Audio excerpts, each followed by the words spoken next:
Good morning. Thank you all for being here today. And thank you for allowing me to speak to you here at the Texas Animal Control Association National Convention in beautiful San Marcos, Texas.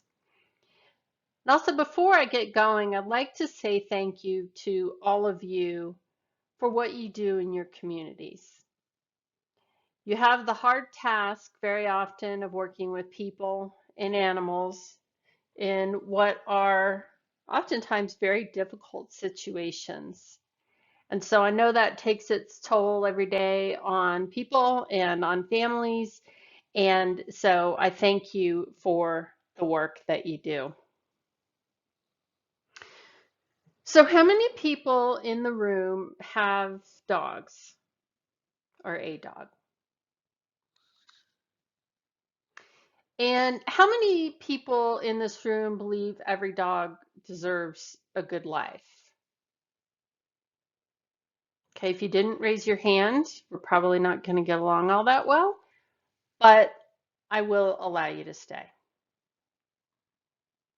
So my name is Elizabeth Colson, and I am the founder of National Canine Advocacy Group.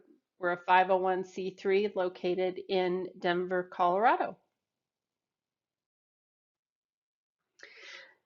The National Canine Advocacy Group, we fundamentally believe that every dog deserves a good life.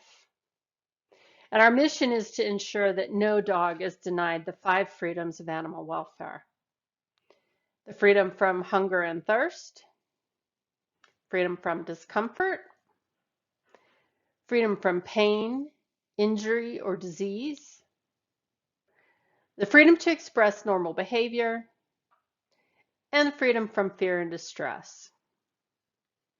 These freedoms are the foundation of a good life.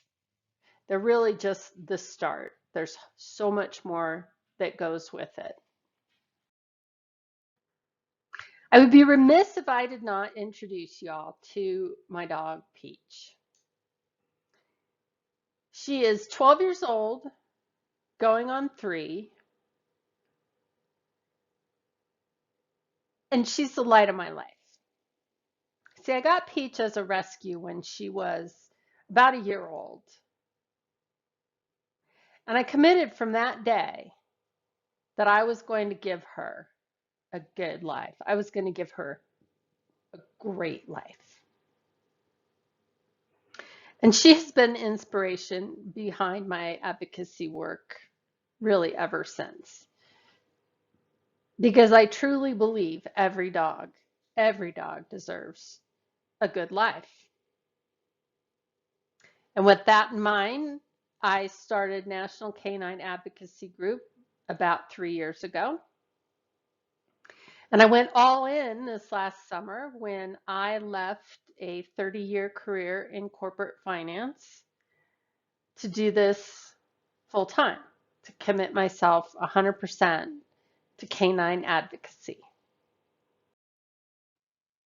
So before we get started, I want to go through a couple of definitions. There's some words that I'm going to use, and I want to make sure that we are all sort of clear on what all that means. So first of all, humane relocation. Shelters and rescues, as I'm sure you all are aware, coordinate the transport of adoptable pets from what are oversupplied regions of the country to higher demand regions. And we'll talk about what those regions are and how that transportation is executed. Animal transfer programs, again, probably a term that you are familiar with, and that's just humane relocation in action. So we'll talk about supply and demand, how many dogs are there, and how many people want dogs. I know y'all didn't think you were coming for an economics discussion, but we're going to hit on some of that. We'll also talk about puppy trafficking, which is the exploitation of dogs and puppies for profit. We'll talk about how that is different from humane relocation. We'll talk about retail rescue, which doesn't have a formal definition out there in the world, but But what I would offer is that a retail rescue is a nonprofit rescue organization that operates under a retail business model, just like any store, engages in dog and puppy trafficking, and they deceive consumers, all for the benefit of the rescue organization and its profitability. Finally, we'll talk about a socially conscious animal community, which is a framework that allows each of us to understand our role in creating the best outcomes for pets. So on our roadmap today, we'll start with what is humane relocation. We'll talk about the downsides to humane relocation. We'll talk about puppy trafficking. We'll talk about retail rescue. And all this is on a road to how we can build a socially conscious animal community. So humane relocation.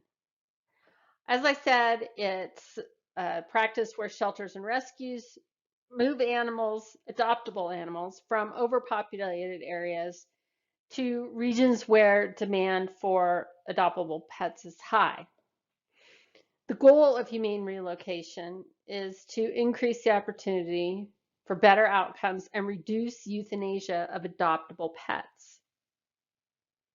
So while today humane relocation is about balancing supply and demand of adoptable pets in order to reduce euthanasia, it wasn't always the case. Humane relocation as a standard practice actually came out of a place that you might not have thought of. It was August 2005 when Hurricane Katrina came calling. Any of you go through Hurricane Katrina? Know someone who did, loved ones? Yeah, really scary time.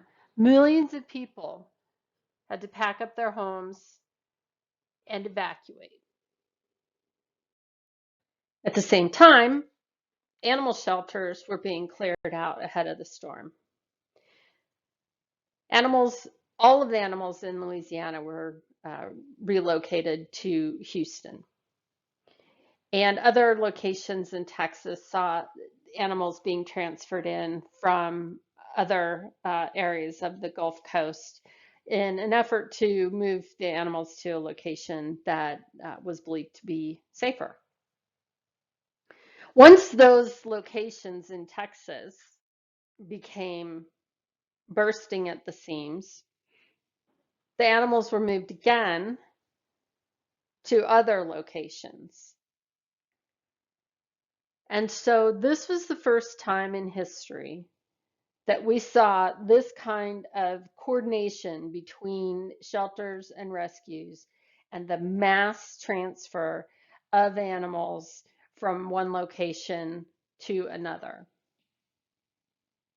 And so this was the beginning of humane relocation.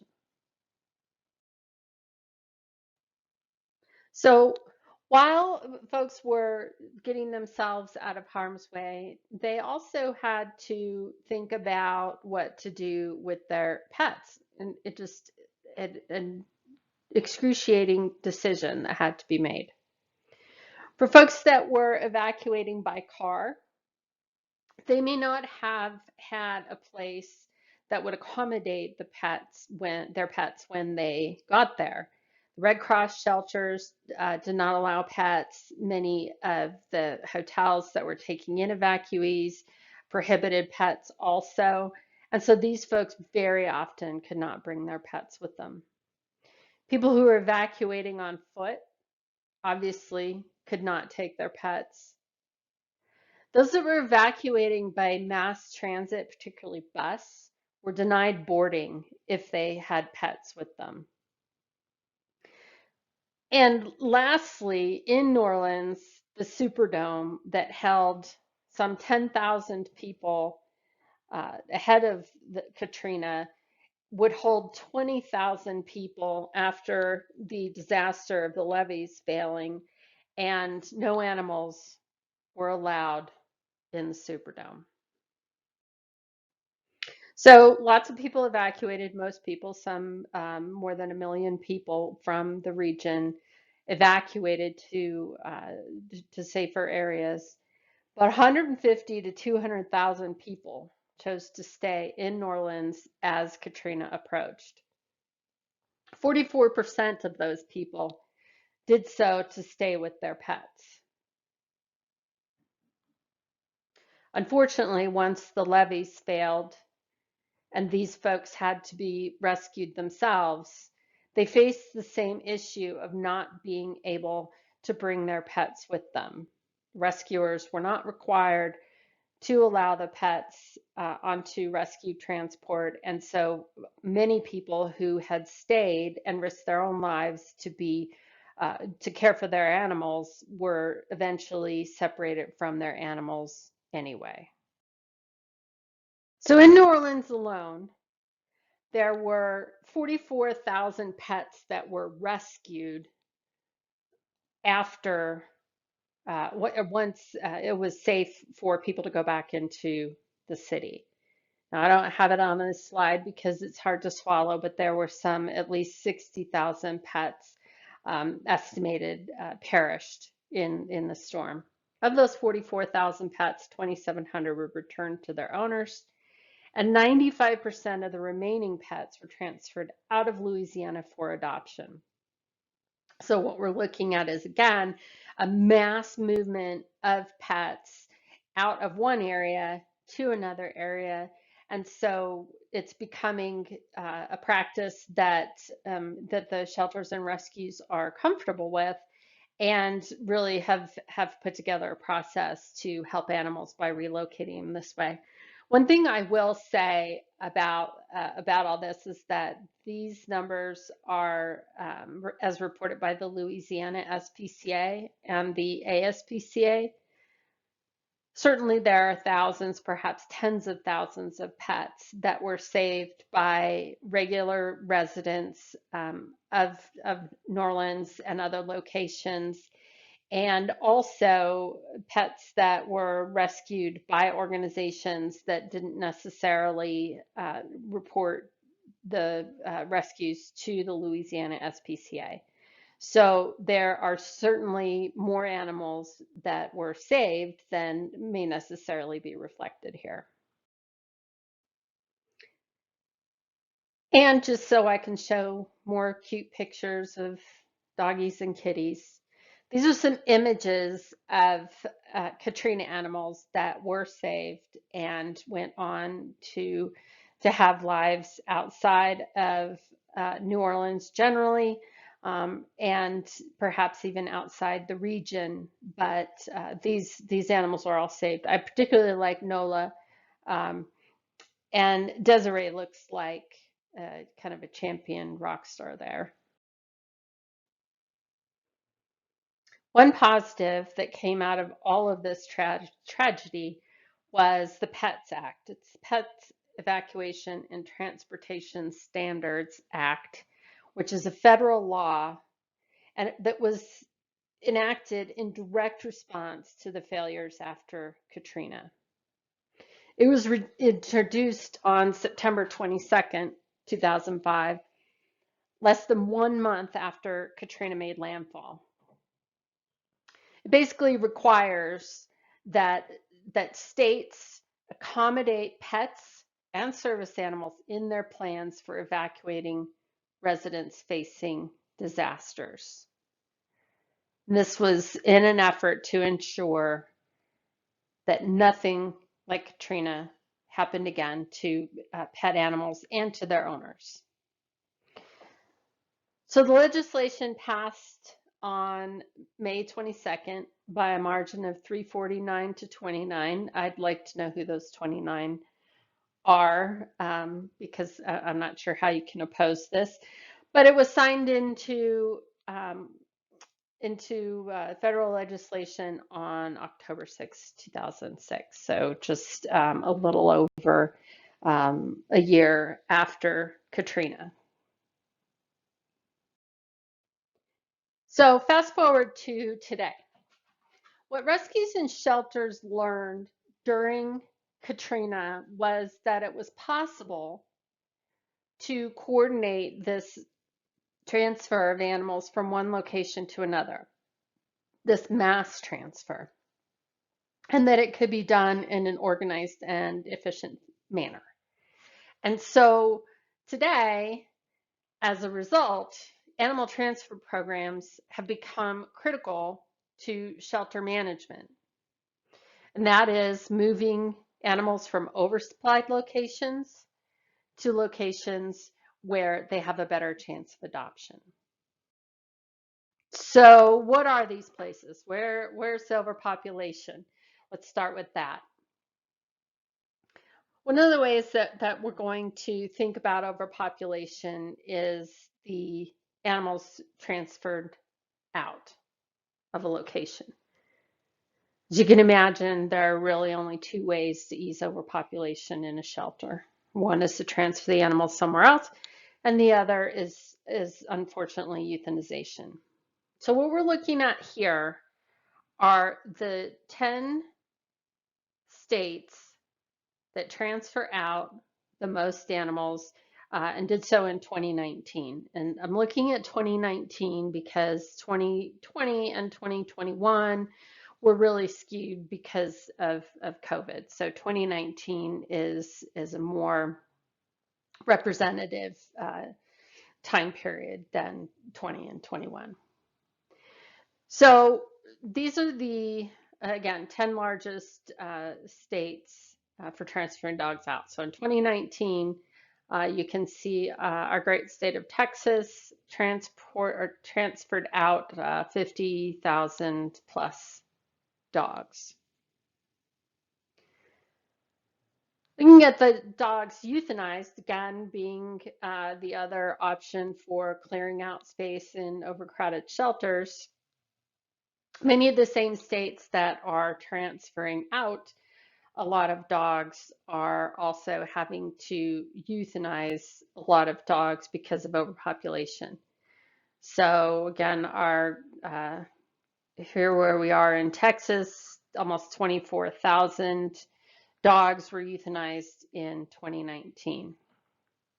So looking at it all together, there are a few states that really have a lot to deal with in overpopulation because there's a lot of transfers out and there's a lot of euthanizations. That's going to be California, again, Texas, Oklahoma, Louisiana, so on. One of the things that I found interesting as I was doing this research is that Louisiana has the highest euthanization rate, which is 18% of dogs that enter shelters in Louisiana are euthanized. And I can't help but wonder if there's any hangover from Katrina, even all these years later. I have read stories of packs of wild dogs that are still in New Orleans and in that area, and that seems like something that would probably be a direct result of all of the animals that had to be abandoned as Katrina hit land. So those are the locations where we're seeing overpopulation. So how about the demand for dogs?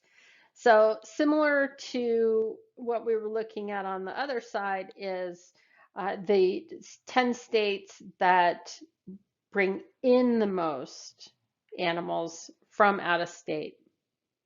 My great state of Colorado is just a few hundred animals or dogs behind Illinois. But I can tell you from my own experience that one, Coloradans love their dogs, and two, there are not enough dogs in Colorado to meet the demand of Coloradans. And I would argue, without getting on my soapbox about spay and neuter, I would argue that that is in great part to the success of the spay and neuter efforts and legislation, frankly, in Colorado. The pendulum has swung so far that there, though, are not enough animals to meet demand in the state of Colorado.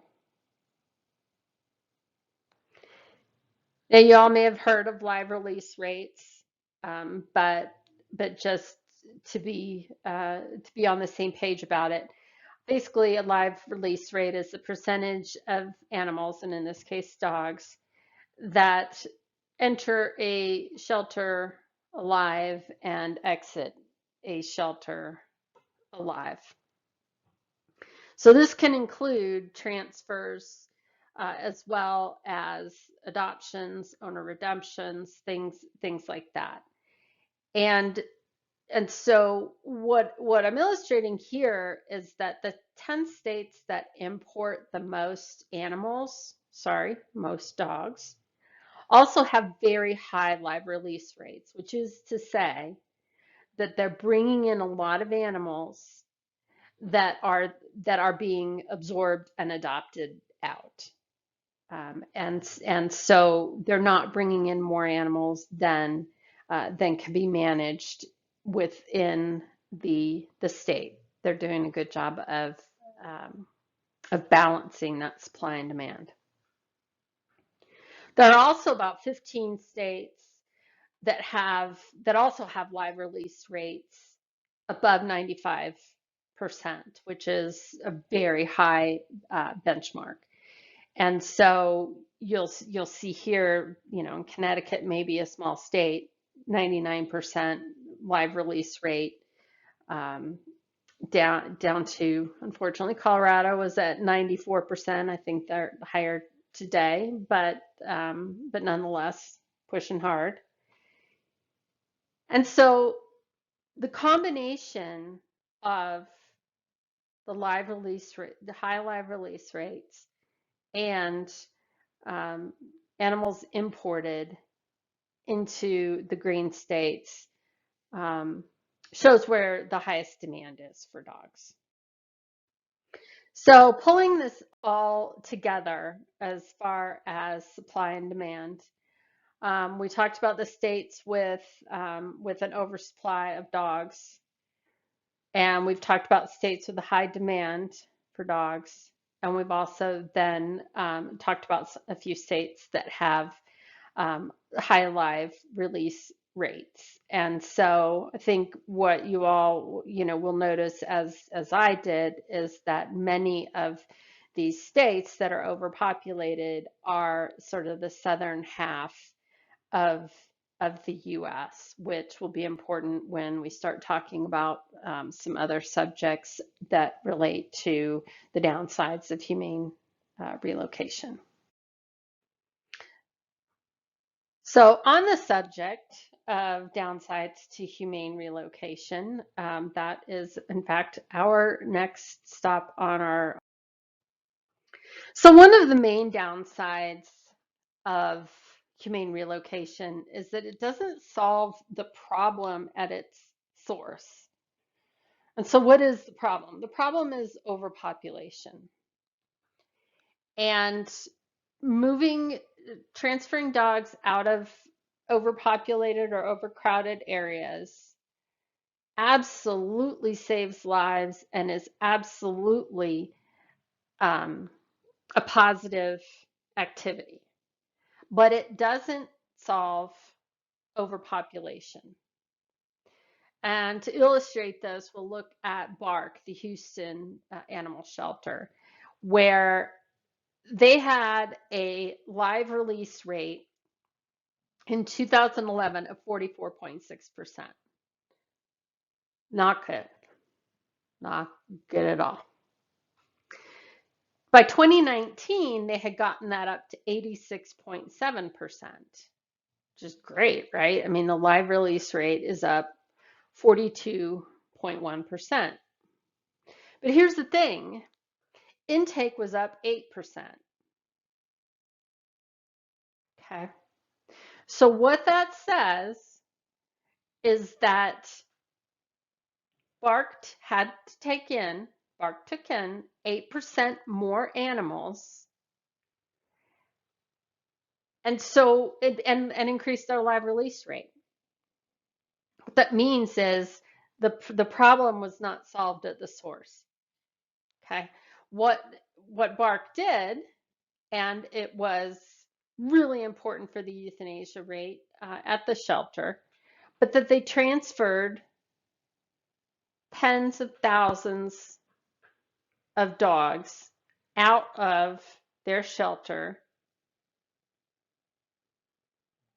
In fact, 317% more dogs were transferred out of their shelter. And you can see that basically the curve of the line on these charts from the transfers versus the live release rate is pretty similar.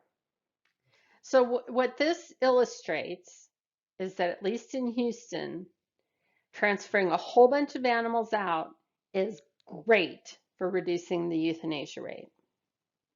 It's great for increasing the live release rate. These are things that these programs are entirely meant to do.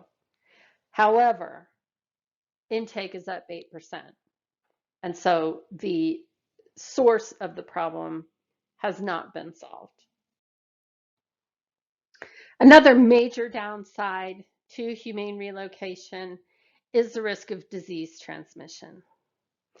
And what you see here is sort of a roadmap with lots of different stops, which I won't talk about all of them. But this is a roadmap that came out of a working group that I was part of with PACFA, the State Pet Animal Care Facility Act regulatory agency. When we were writing regulations or recommending regulations for disease control in Colorado.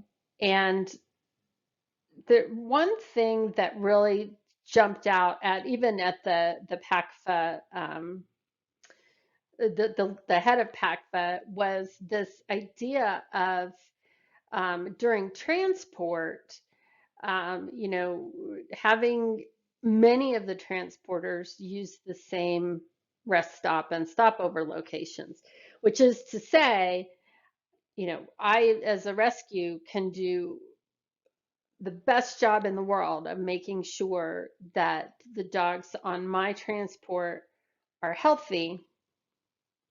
But when I stop over at the same location as 10 other rescues who may not have taken the same steps that I have, I now have exposed my dogs to disease risk that I may not have even thought of because we're stopping at the same locations.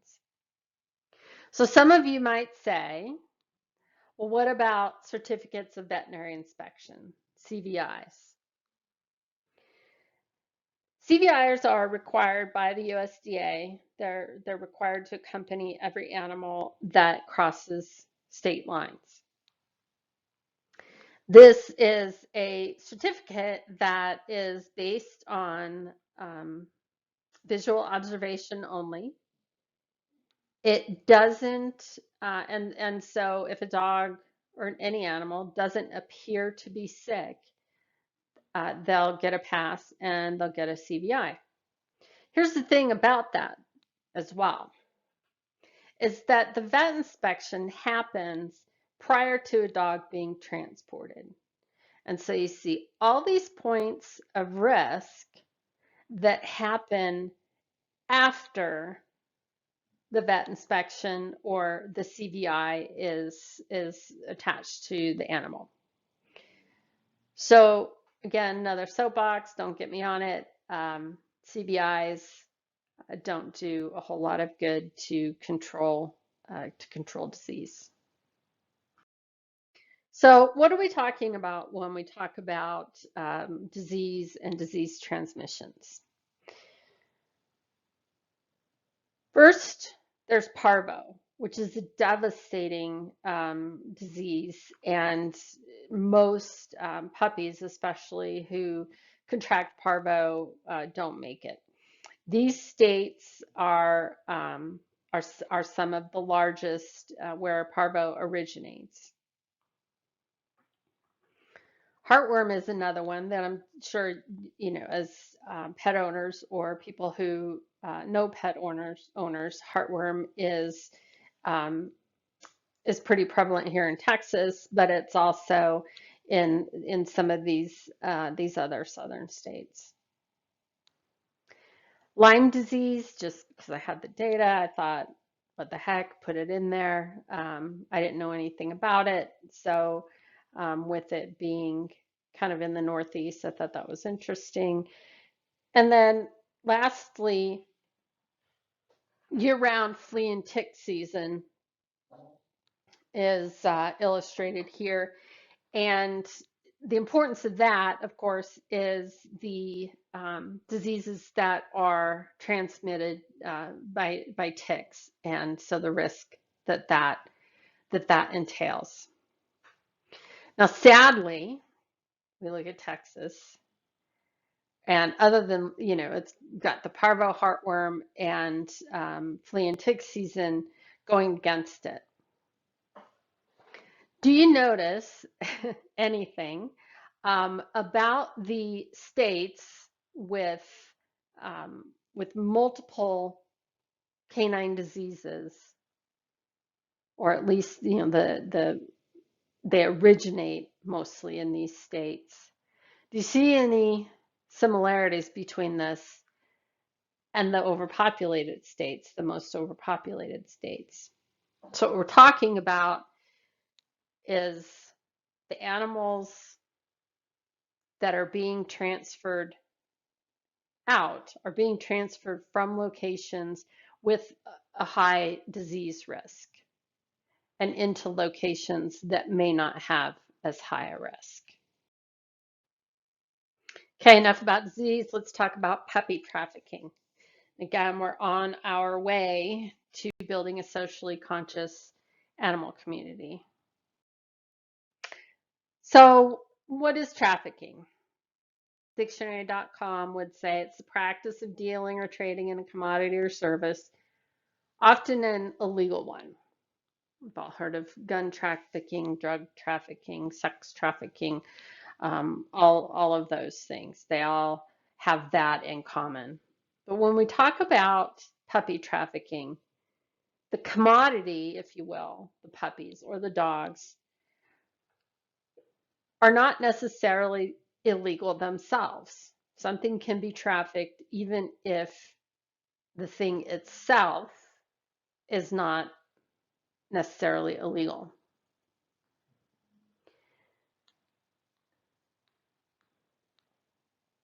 Often it's the sale or transport of that commodity that may be illegal or unethical.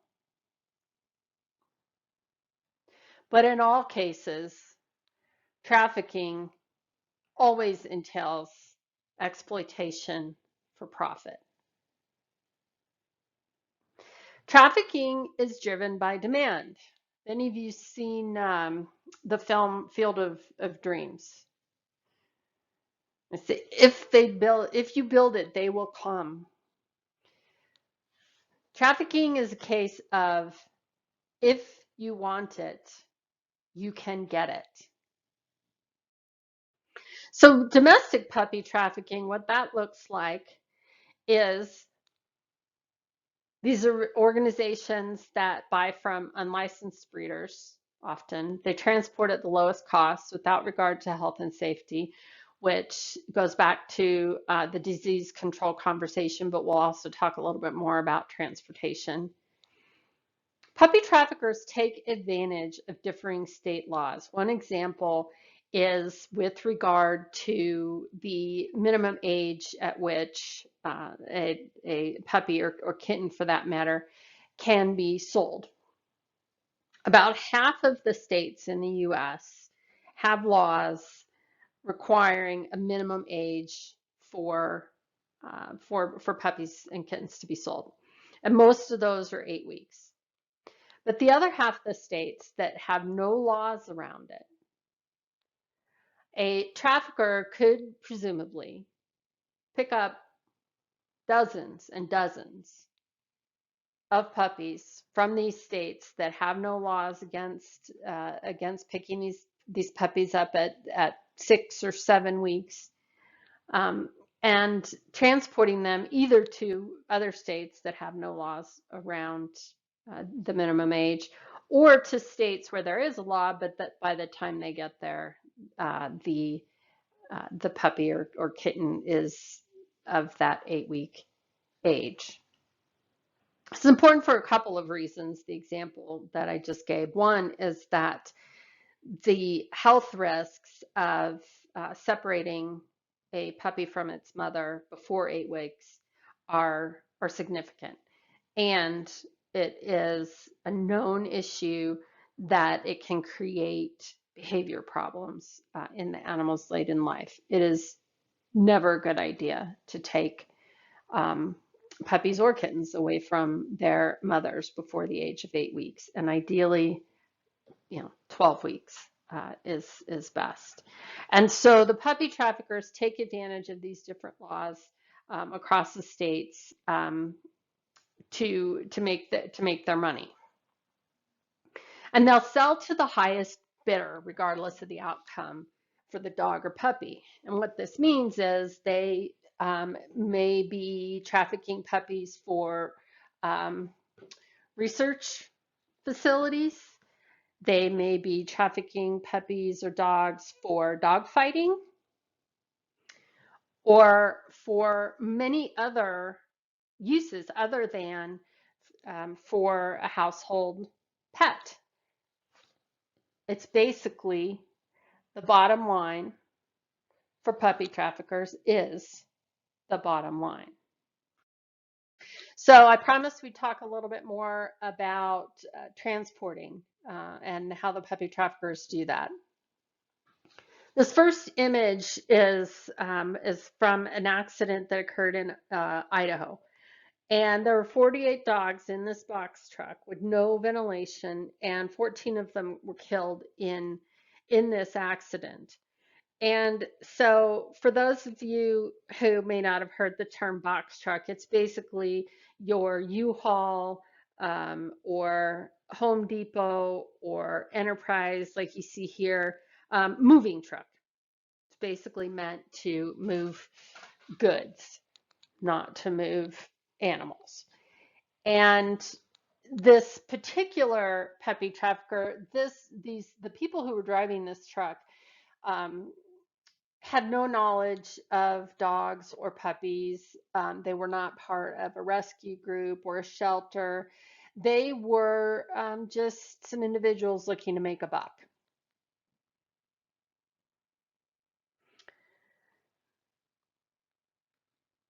There were dozens of dogs that were seized. Also, this image is of dogs that were seized after being found also in a truck with no ventilation. Many of these dogs are also transported without food and water, rest stops. Any of the animals that perish while in transit are generally left in the transport vehicle, and so the dogs that remain are transported with the animals that, as I say, have perished. So this image then is of a few of 50 dogs that were seized in transit from Texas to Wisconsin. And you can imagine that is a long, long, long drive, long transport. And these animals also did not have food, water, rest stops. They were trafficked. Again, exploitation for profit. And we're not going to talk about international importation or issues around that, but it is a big problem.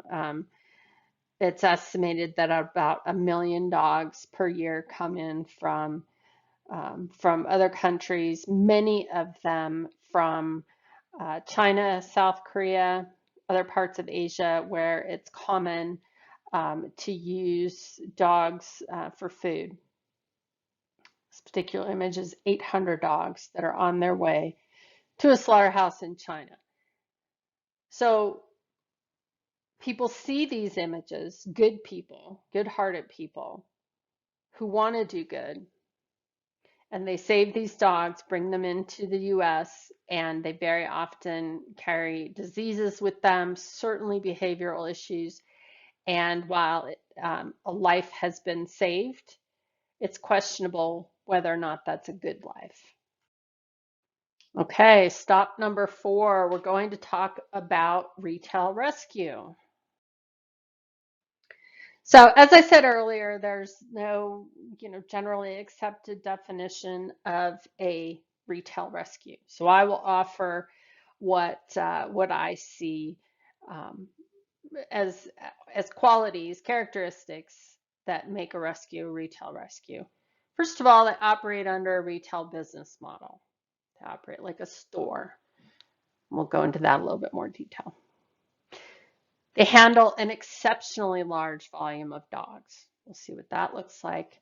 They demonstrate a significant bias towards juvenile dogs, just like pet stores sell puppies. Pet stores don't sell 10-year-old dogs. A retail rescue often traffics in dogs and puppies.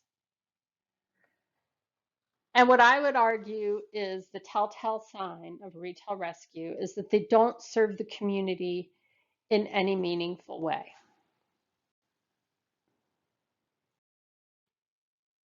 So the retail business model, um, this is probably rudimentary and not new information for some, but I do want to put things into context. So let's think about this in terms of Starbucks, right? Starbucks figures out where they want to get their coffee from. They order it. It is shipped to the store. They receive the coffee, inventory it, they market it, sell it, reorder, and it starts all over again. And this is a retail business model. So how does this translate to retail rescues? What you see across the top here are the different stages that were just illustrated.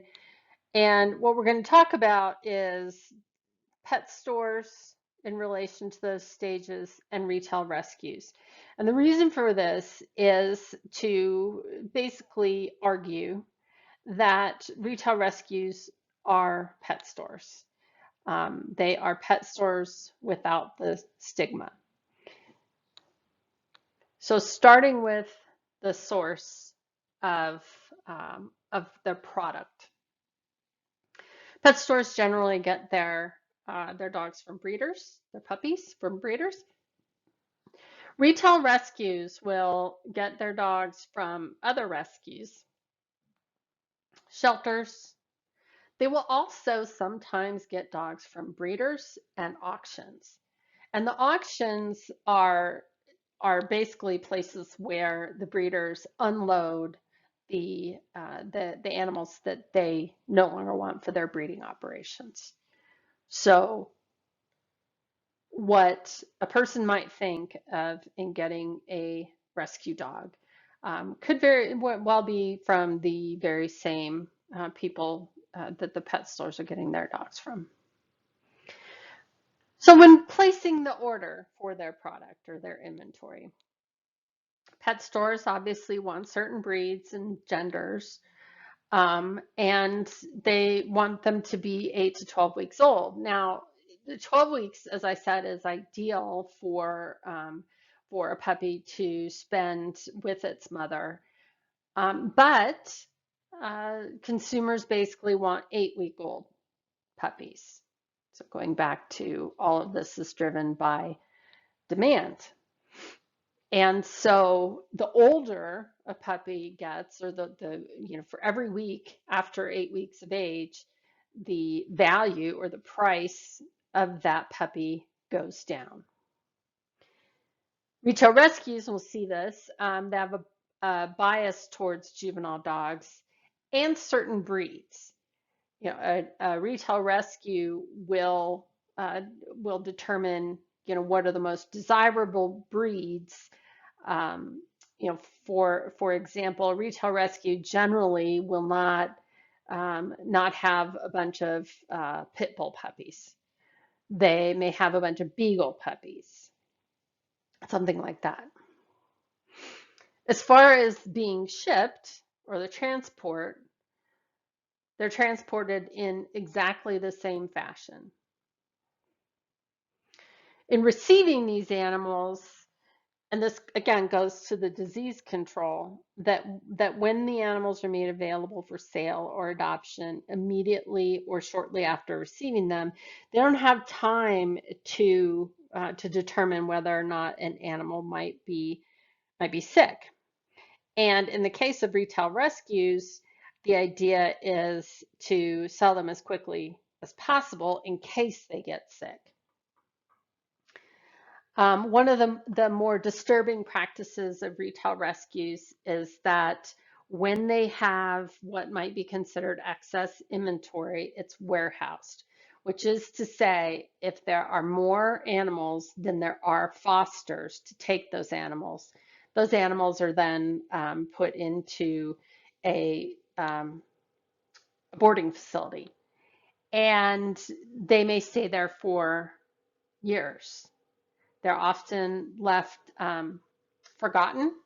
It's often adult dogs. I think it'd be a stretch to even consider that there might be puppies that are found in this situation. And one of the things that has started happening recently, as rescues in other states are finding themselves needing to move dogs, is that they'll do what's called puppy bundling, which is to say, if a rescue wants these 8 puppies, they'll need to take this adult dog in order to get those puppies. And so the puppies will be quickly sold, and the adult dog may be warehoused, and like I said, for years. Retail rescues do this. Marketing is basically the same. Retail rescues just have one more marketing option, and that is through adoption events.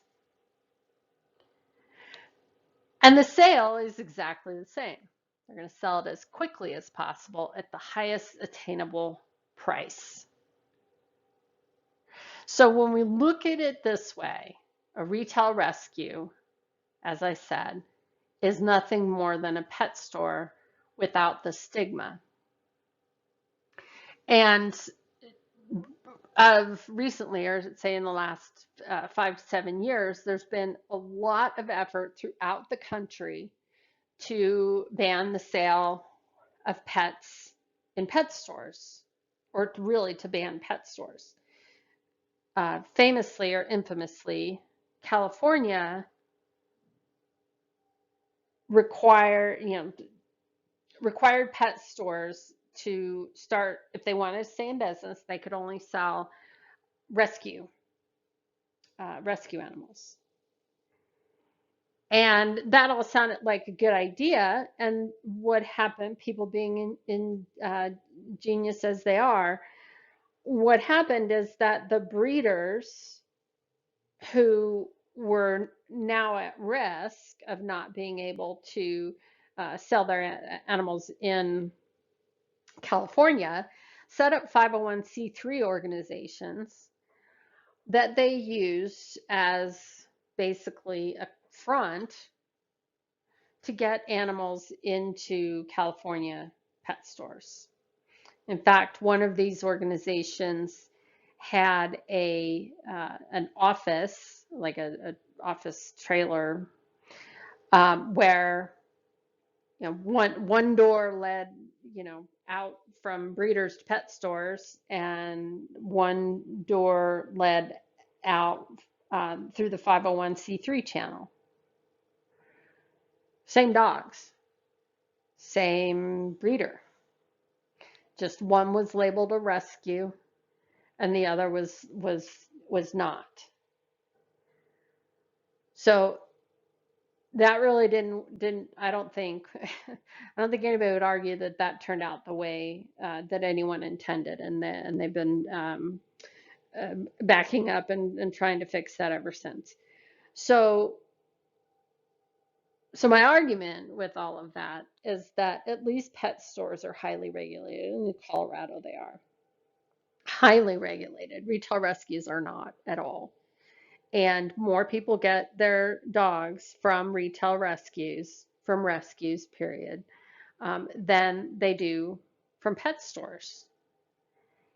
And, you know, it's something that through legislation and regulation, we're at National Canine, we're really pushing to get something done in Colorado to recognize that that these are not charitable type organizations.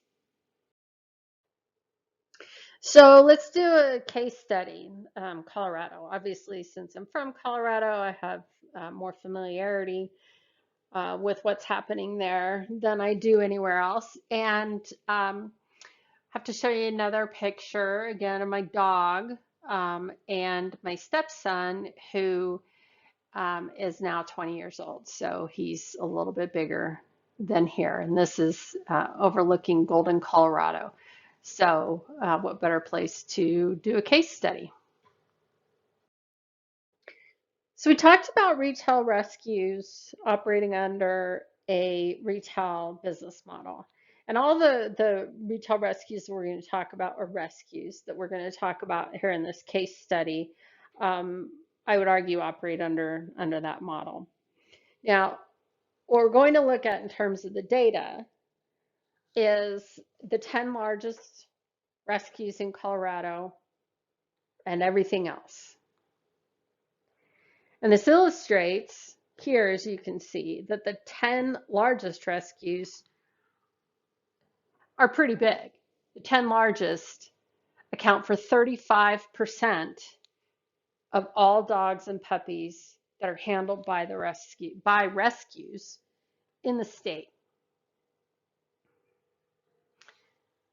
From this time period, 2017 to 2021, each of these 10 rescues handled an average of almost 1,300 dogs and puppies each year for the last 5 years. I don't know about you, but 1,300 dogs and puppies sounds like a large volume. Retail rescues also have a bias towards puppies. And so this illustrates the 10 largest rescues, the percentage of all puppies handled by rescues. The 10 largest account for 48%. So that is to say that nearly half of all the puppies that were handled by all the rescues were handled by those 10 largest rescues. And during this period, each of the 10 largest rescues handled an average of nearly 1,000 puppies each year. Now, on the previous slide, we said puppies and dogs, they had handled 1,300. So yes, 1,000 of that 1,300 are puppies. So another characteristic of a retail rescue is that they traffic in dogs and puppies. And one way to think about this is the puppies that are imported from out of state. Now, granted, we look at Colorado and we know that there's an undersupply of dogs for the population and what the population wants. And so there's going to be a fair amount of importation, or there can be. But the 10 largest rescues import 92% of their dogs from out of state. So they help 8% of Colorado dogs. Excuse me, 8% of the puppies that they handle are from Colorado. Now, as I said, the the undersupply in Colorado results in a fair amount of importation regardless of the rescue. So the rescues outside of those 10 largest import about 62% of their puppies. So it's not, it's not nothing, right? Because there's more demand. But 38% of the puppies that are handled by rescues, other than the 10 largest, 38% of them are from the state of Colorado. So are Colorado's largest rescues retail rescues? Let's go through the criteria we talked about. So retail business model, check. Large volume, check. 1,300 dogs per year. That seems like a lot to me. There's a bias towards juveniles. 1,000 of those 1,300 are puppies. Check. That's a bias towards juveniles. Trafficked dogs and puppies, check. 92% of them are imported from out of state for these 10 largest rescues. Do they serve their community? They do not serve their community. These rescues do not have vaccine clinics. They do not have spay and neuter clinics. They do not have education outreach. They are purely in business to do business. Now, I've had a lot of people ask me, who these rescues are, and I've already been threatened to be sued by one of them. So I won't list them here, but anybody who wants them can go to canineadvocacy.org, shoot me a message, and I will be happy to provide them to you. I'm just hesitant to do it here because I don't want to get sued. Now, I will also say that any one of these may not make a retail rescue in my mind.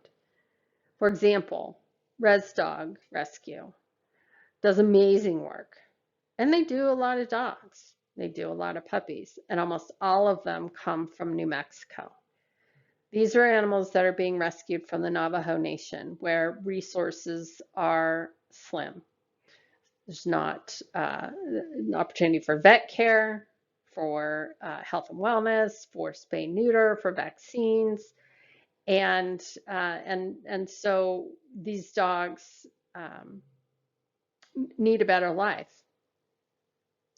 But not only does Res Dog bring those dogs into Colorado for adoption, they also perform spay neuter and vaccine clinics on the Navajo Nation as well as in Colorado. They do a lot of public outreach, and just in general, they're doing it right. So they're doing a large volume. They do a lot of puppies,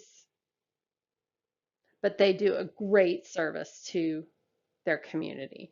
So I would argue that while they're in the, say, top 15, top 12, top 15, that I wouldn't categorize them as a retail rescue. The topics we've been talking about today, retail rescue, puppy trafficking, disease, these were the subject of a two-part news story done by our CBS station here in Denver, and I'll show you here the first part of that story. Coloradans adopt thousands of dogs every year from rescue organizations. Rescues are so popular that they are the state's official pet. And while most take in the animals no one else wants, CBS 4's Sean Boyd found out others have become multi-million-dollar puppy retailers. Joining us live with a report, and people love puppies. Yeah. So much so, some rescues are now importing those puppies, thousands of them, from all over the country with little oversight. While we were one of the first states to regulate rescues, as the industry has changed, protections for pets and people haven't kept up. We went to a couple different shelters and we saw Loki, and all three of us in my household decided he was the one. Shelby Elliott says it was love at first sight. When she spotted the black and white puppy at New Hope Rescue in Colorado Springs, she knew it was meant to be. What she didn't know is the puppy she would name Billy was already dying. By the time the seizures began, They were happening back to back to back to back. it was too late. He was diagnosed with distemper, despite paperwork from the rescue saying he'd been vaccinated. And I had to explain to my 4-year-old who had a dog for 3 weeks that we had to put him to sleep and when he was not coming back home. Billy, one of 5 dogs from New Hope that would be euthanized. Owner Joanne Roof, who had no comment, was charged with misdemeanor animal cruelty. Investigators say she knowingly imported and sold sick dogs from a New Mexico shelter. The state suspended the facility's license. Those kinds of things scare us. Nick Fisher, in charge of enforcing Colorado's Pet Animal Care and Facilities Act, or PACFA. He says last year, rescues and shelters imported 37,000 dogs, most of them puppies. I went undercover and found people lining up for them at adoption events. Fisher says some even buy them right off transport vans. We got video of dogs being unloaded in parking lots. If an animal's being taken right out the truck, that rescue has no idea what's going on with that animal. Fisher says many of the dogs are imported with little, if any, knowledge of the health risks they pose. A veterinarian does a visual inspection prior to the animal being transported, and oftentimes it's like 5 minutes before the animal gets on the truck and they're like, yep, looks great. They sign the form and off it goes. The interstate trafficking of dogs, he says, has led to new diseases and parasites in Colorado. From a traceability standpoint, from a disease control standpoint, that's what worries us the most. Rescues are required to tell you if they know the animal is sick, but Fisher says they're not required to test them or vaccinate them. Would you say that this is one of those businesses where it's a buyer beware? I mean, yes. The state has 8 inspectors and investigators for 2,300 pet care facilities. Fisher says they get 700 complaints a year. Through an open records request, we found reports of delayed treatment, overcrowded foster homes, disease outbreaks, and poor sanitation. In one case, a rescue dog exposed as many as 25 people to rabies. The same rescue is accused of providing fosters with expired, mislabeled, and unlabeled medications that an investigator said could have had catastrophic results. While state lawmakers have demanded more accountability for pet stores, they've set a lower bar for rescues. Fisher says they should be held to the same standard. Do you see any difference between the rescues and the pet stores? There's not much.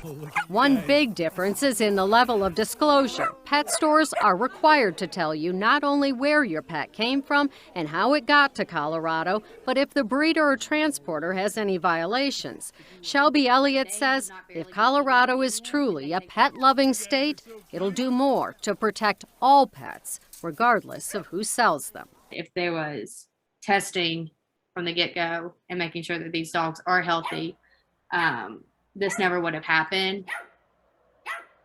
While most rescues are nonprofits, that doesn't mean they don't make money. Coming up tomorrow, find out how much money and how far some rescues will go to get puppies.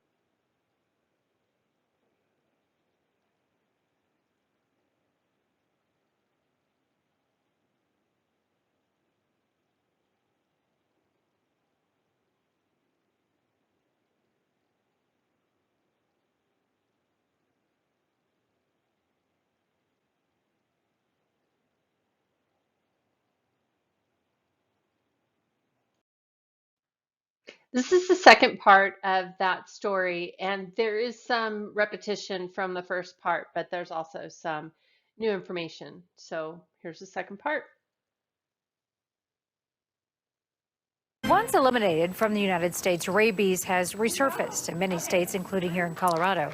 The CDC blames puppy trafficking for the spread of this deadly virus. Well, last night, CBS 4's Sean Boyd went undercover to show us how some Colorado pet rescues are importing tens of thousands of dogs every year, some with deadly diseases. Well, tonight, Sean looks at just how big this puppy importing business has become, a lot of Coloradans buy their dogs at the rescues. Yeah, you know, I am told 70% of all dogs sold in Colorado come from rescues and shelters. Last year alone, those rescues and shelters imported nearly 37,000 dogs, most of them puppies, that sell for $500 on average. While Colorado is one of the few states to license rescues, making sure kennels are sanitized and treatment records up to date, dog imports are largely unregulated. And as you're about to see, some rescues have become multi-million-dollar puppy retailers that appear more concerned about selling than saving dogs. By the time animal control officers raided New Hope Rescue in Colorado Springs this year, it was too late. They found dogs in the advanced stages of distemper in an outdoor shed. 5 would be euthanized, including Billy. He tested positive shortly after Shelby Elliott brought him home. They told me that he had been checked by a veterinarian and that he was perfectly healthy. Investigators say the rescue's owner, Joanne Roof, who had no comment, imported dogs from a New Mexico shelter where she knew there was a distemper outbreak. You're not rescuing these dogs, you're abusing them and neglecting them. We are starting to see some more serious stuff. Nick Fisher, in charge of regulating pet care facilities in Colorado, says more dog imports have meant more disease outbreaks. In one case, a rescue exposed 25 people to rabies. Fisher says the rescue industry has changed. More of a business model where animals are being imported into the state from shelters outside of Colorado. Shelters that provide rescues with a puppy pipeline that's largely unregulated. They not only come from pet overpopulated states like Texas, but pet-friendly states like California.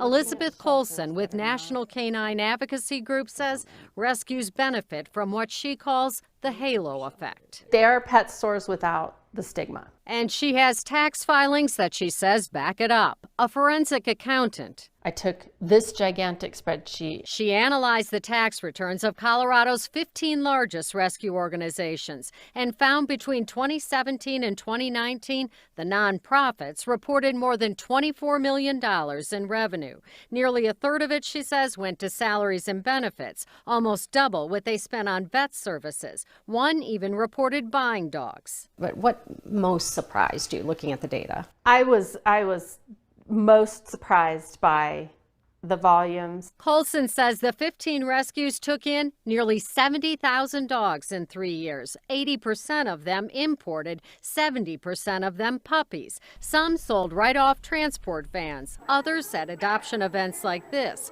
where they were priced $600 to $700 each, even more if you wanted a rabies shot and spaying and neutering, which rescues are required to do by law. There's at least one rescue who you have to pay them to return your dog. Colson says they operate more like retailers than rescues, building inventory in some cases by what she calls puppy bundling. They agree to take a few older dogs, she says, to get more puppies. And the adult dogs very often end up importing. One of the rescues, she says, spent nearly $440,000 on boarding. Nick Fisher says some of the dogs are kenneled so long they literally go crazy. Do you track, this dog has been here for 6 months, 8 months, a year, 2 years?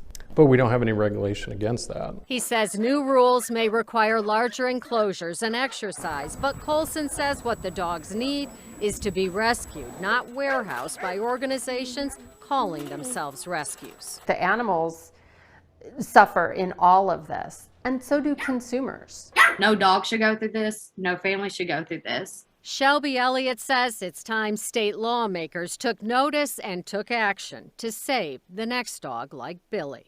And I'm just glad that at least he had some kind of home and some kind of love. While state lawmakers have demanded more accountability for pet stores, rescues are treated differently. Fisher is considering changes through rulemaking, including requiring all dogs that are imported to undergo a thorough exam by a veterinarian before that dog is sold. So let's talk about how many of these, Sean. How many rescues and shelters actually import these puppies or dogs? Yeah, about half of them do, according to state records, but we're talking only a couple dozen of them that bring in these puppies by the hundreds or in some cases by the thousands. You know, as I mentioned last night, state laws just haven't kept up with this industry. We have 8 people to police 2,300 pet care facilities in Colorado. And Fisher says while most rescues in this state really do good work, with any business of this size, you're bound to have some bad actors. And as he said yesterday, it's a buyer beware. Yeah, absolutely. And with so few regulators, people who are out there actually trying to make sure that the laws are, you know, they probably roll the dice and say, we're not going to get caught anyway. Right. You know, too bad. Thanks. Okay, so with that, we are at our last stop on today's roadmap, and that is building a socially conscious animal community. How many in the room have heard this term, socially conscious animal community or socially conscious sheltering? Yeah, just a few. Yeah, it's something that hopefully will work its way through the animal welfare system. It's definitely gaining traction in Colorado. We recently passed a law that is based largely on socially conscious sheltering. It's not perfect, but it's a start. So let's talk about what that is.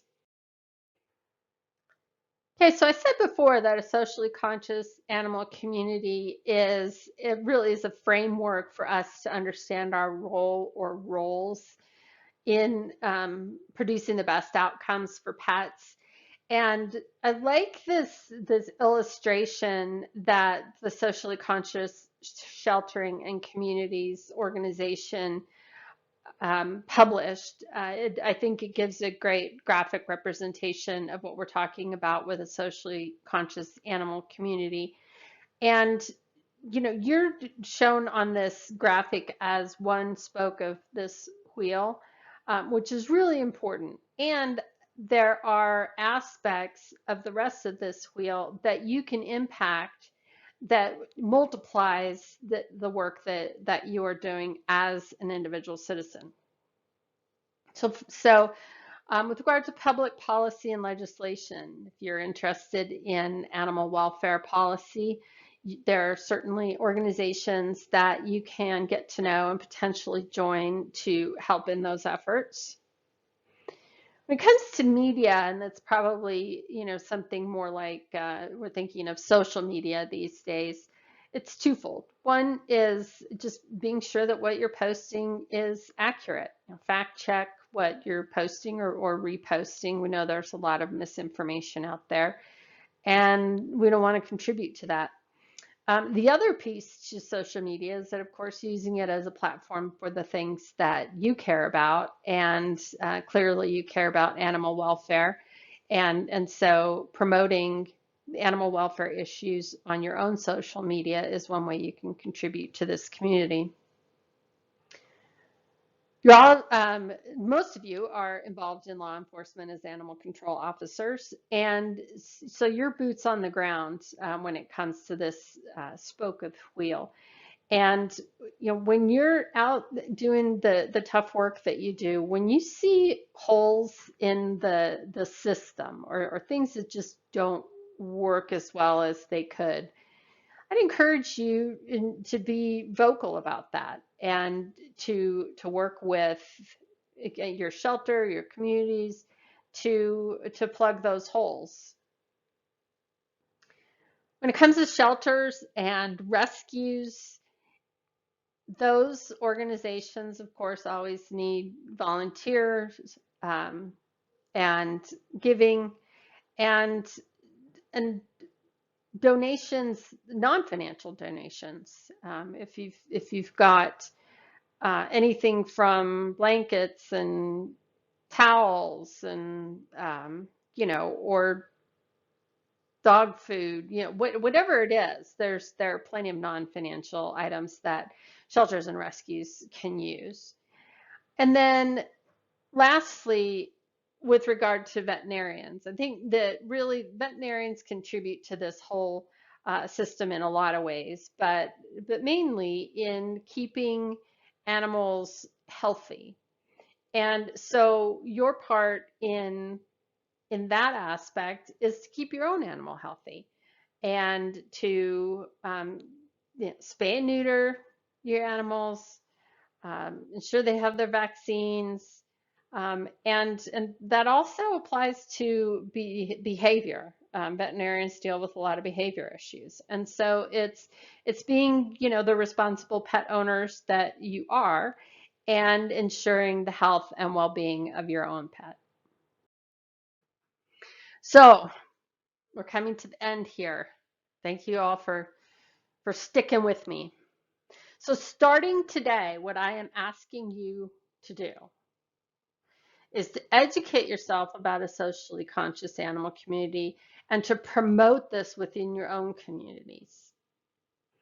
Share your knowledge with your community. I hope that you learned a thing or two here that you found interesting, important, or just the knowledge that you already have. Be there in your community and be a source of knowledge for your family, for your place of worship, for your community, wherever it is you may be.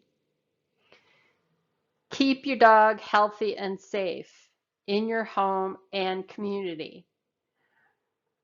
My dog does not like other dogs, and so I know, as beautiful as she is, and so I need to be responsible for that when I'm out in my community. Okay, I need to keep my community safe and other dogs safe. Not that my dog's gonna, mutilate another dog, but I know that about her and I take responsibility for that. So I am keeping my dog healthy and safe in my home and my community by recognizing what her limitations are and working within those. Finally, I'm asking you, starting today, to support animal welfare advocates by volunteering or giving. And here's where I plug National Canine.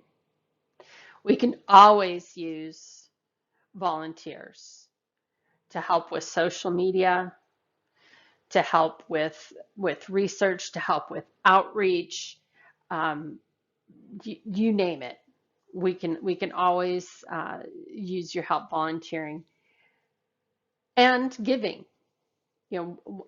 For many of us, we don't have a lot of time to volunteer, but we can show our support by giving.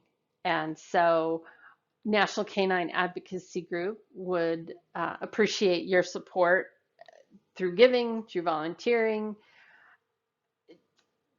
You can also support just by asking questions and reaching out. And if you have ideas or things that you think ought to be researched or things that are not, don't seem right in your community, and you want some support in making the changes that you want to see, that's what we're here for. Okay. So thank you very much. I really appreciate you guys sticking with me on this. And I am available for any questions. I think I've got 15 minutes left up here before they kick me out. So please come see me, and I would love to meet you. Thank you.